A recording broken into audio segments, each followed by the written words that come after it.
அஸ்ஸலாமு அலைக்கும் வரஹ்மத்துல்லாஹி வபரகாத்துஹு. தினமும் ஒரு ஹதீஸ்.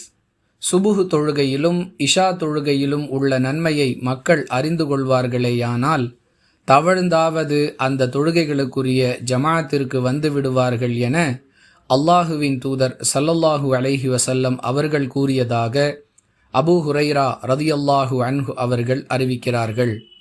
நூல் புகாரி, ஹதீஸ் எண் 615. அன்பிற்குரிய அல்லாஹுவின் நல்லடியார்களே, முஸ்லிம்களில் அதிகமானவர்கள் தொழுகையை நிறைவேற்றுவதில்லை.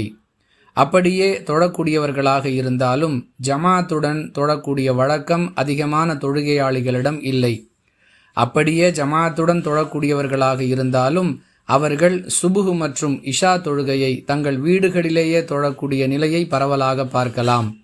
இப்படிப்பட்டவர்களுக்கு நன்மை தொடர்பான சுப செய்தியை சொல்லும் விதமாக அல்லாஹுவின் தூதர் ஸல்லல்லாஹு அலைஹி வஸல்லம் அவர்களுடைய இந்த அறிவுரை அமைந்திருக்கிறது.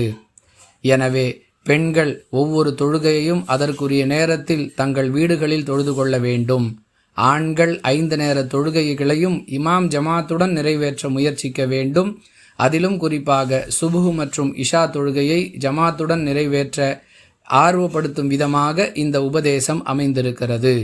வாஹிரு தஅவானா அனில் ஹம்துலில்லாஹி ரப்பில் ஆலமீன். அஸ்ஸலாமு அலைக்கும் வரஹ்மத்துல்லாஹி வபரகாத்துஹு.